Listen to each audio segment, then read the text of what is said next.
अब किसी काम की नहीं है ये डिग्रियां। क्या रहा? क्या रहना था सुनीता, वही ढाक के 3 पात। अब तो हर दिन एक बोझ सा लगने लगा है। ऐसा लगता है जैसे जिंदगी रुक गई हो। पता है रवि, मैं भी थक गई हूँ ये सब सहते सहते। हर बार सोचना पड़ता है कि गैस भरवाएं या दूध लें। न नौकरी, न पैसा, ना कोई उम्मीद।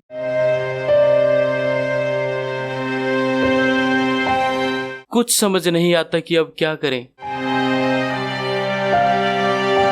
मैं किसी से बात करती हूँ, शायद वो कोई मदद कर दे।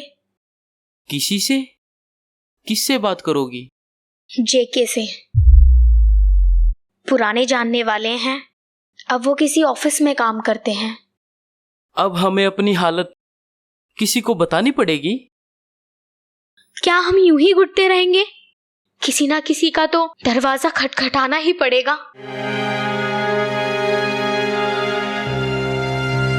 वैसे भी मेरे माँ बाप ने तो हमेशा साथ दिया था,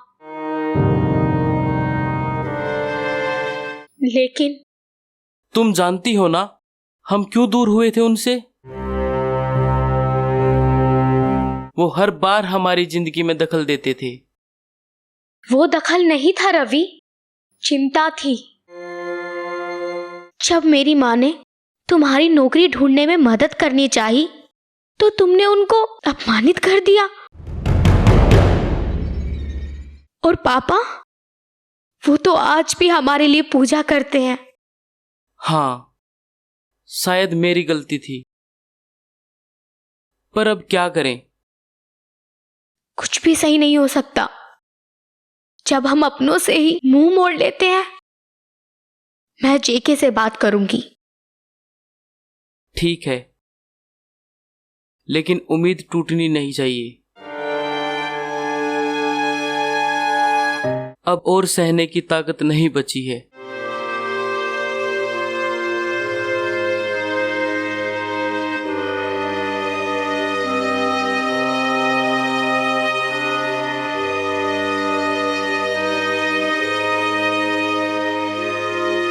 हेलो सुनीता जी, इतने सालों बाद कॉल, कैसे याद किया?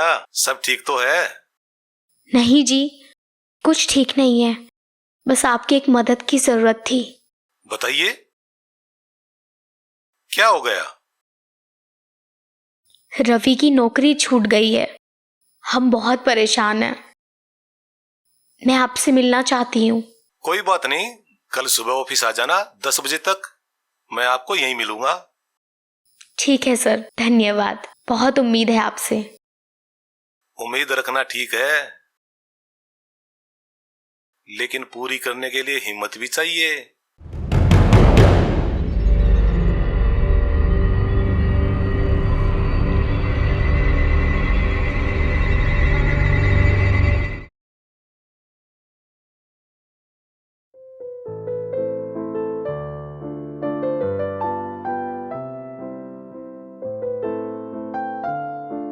आइए सुनीता जी, कितने सालों बाद देख रहा हूं मैं आपको। बैठिए।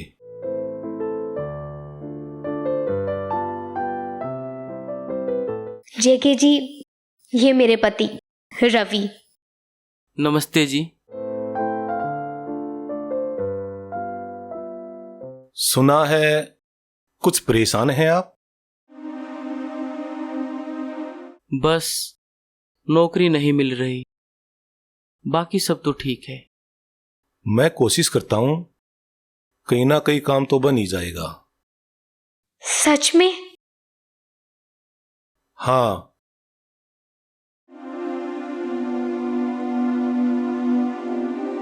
बस एक छोटी सी शर्त रहेगी हमारी।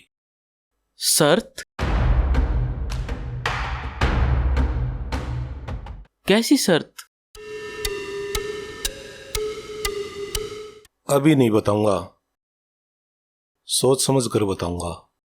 कोई पैसा वैसा तो नहीं लगेगा? नहीं, पैसा नहीं, बस थोड़ा मन बड़ा करना होगा। मतलब?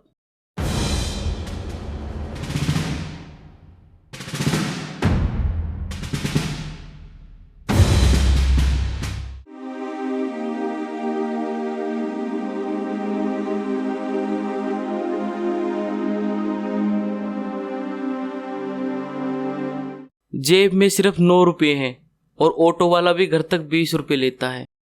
कोई बात नहीं, पहले भी पैदल चले हैं, आज फिर सही। नौकरी गई, इज्जत गई, अब तो लगता है साया भी साथ छोड़ देगा। जब अपना साया भी साथ छोड़ दे तो दूसरे की छाव से भी डर लगता है।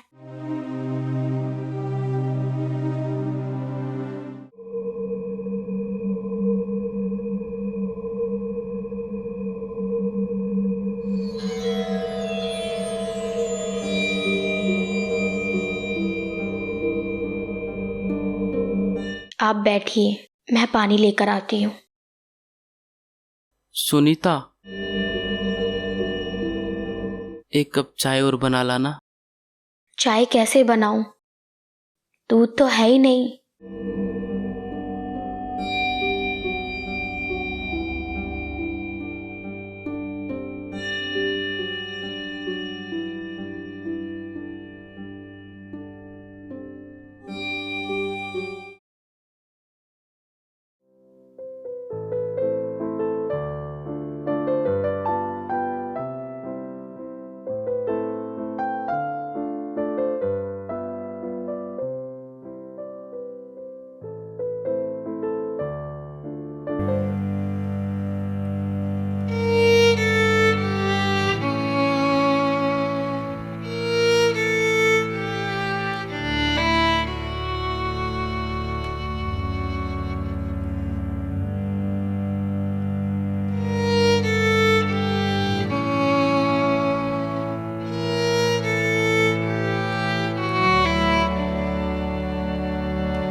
क्या सोच रही हो? वही जो तुम सोच रहे हो। वो शर्त, उसे सुनकर कुछ डर सा लग रहा है।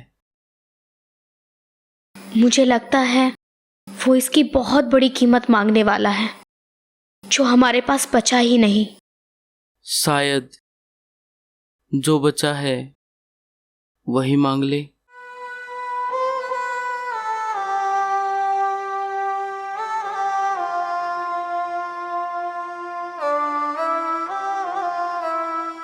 तुम्हें क्या लगता है, उसने सीधे सीधे कुछ क्यों नहीं कहा? शायद जानबूझकर। जेके, पहले तो ऐसा नहीं था। वक्त सभी को बदल देता है। किसी को जरूरतें बदलती हैं, किसी को ताकत।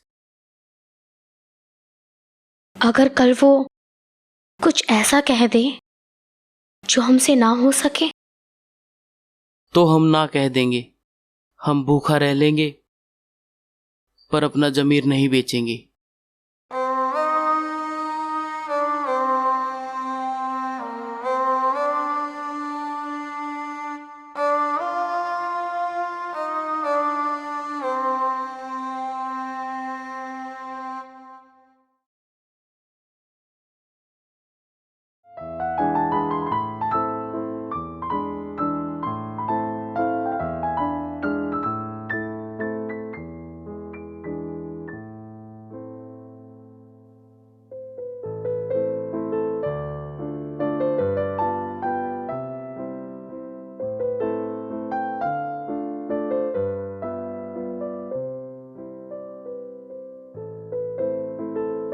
चाय।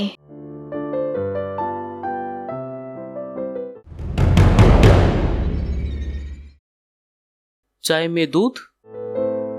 हाँ, पर कल तो पड़ोसन से मांग कर लाई थी। तू सच कह रही है ना?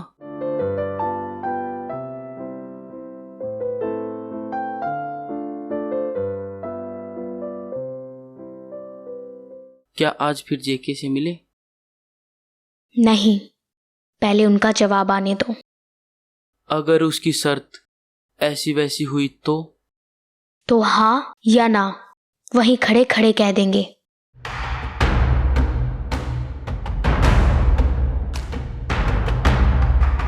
ठीक है, मैं कहीं और ट्राई करता हूँ।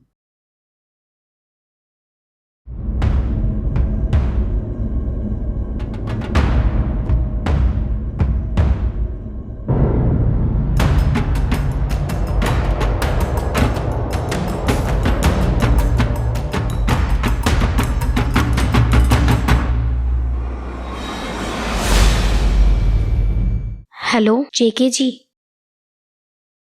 आप आज शाम को हमारे घर आ सकते हैं?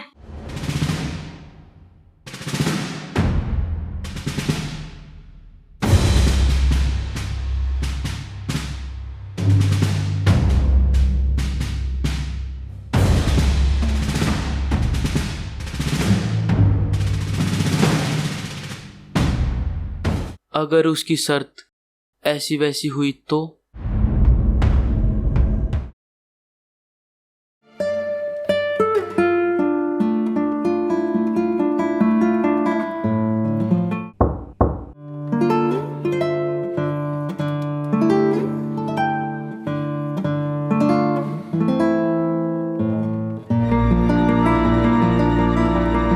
आइए, अंदर आइए।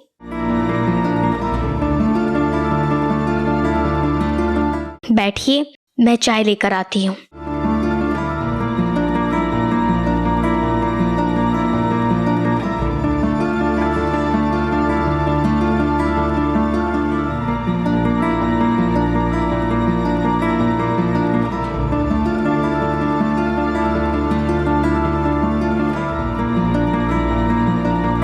चाय लीजिए।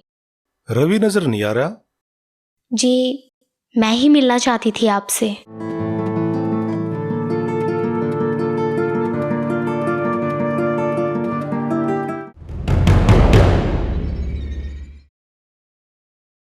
तो आखिर आपने दूध का इंतजाम तो कर ही लिया।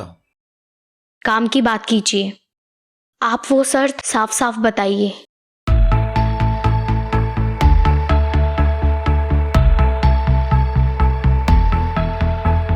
सुनीता, मेरी शर्त ये थी, अगर रवि को नौकरी चाहती है तो तुझे और रवि को पहले अपने माँ बाप को अपनाना होगा और उन्हें अपने साथ इस घर में रखना होगा। क्या क्या आप? हाँ, वही माँ बाप जिन्हें तुम दोनों ने बोझ समझकर अकेला छोड़ दिया। तो आप बदला ले रहे हैं? नहीं सुनीता, मैं तुम्हें मौका दे रहा हूं इंसान बनने का, बेटा बेटी बनने का। अब मैं एक एनजीओ चलाता हूं, आंगन, जो बुजुर्गों को फिर से परिवार देता है। पर हर किसी को ये हक नहीं मिलता। तुम्हारे माँ बाप आज भी तुम्हारा इंतजार कर रहे हैं। शर्त नौकरी की नहीं थी सुनीता, शर्त इंसानियत की थी।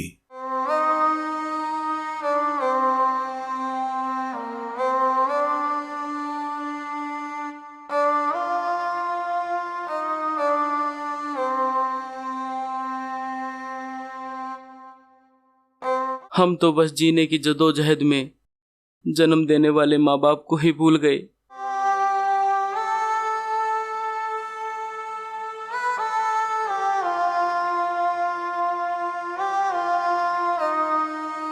हमें माफ कर दीजिए सर। हम देर से समझे।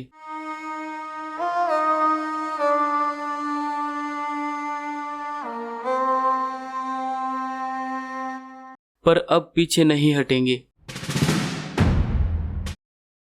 आज सबसे पहला काम माँ बाप को घर लाने का ही होगा।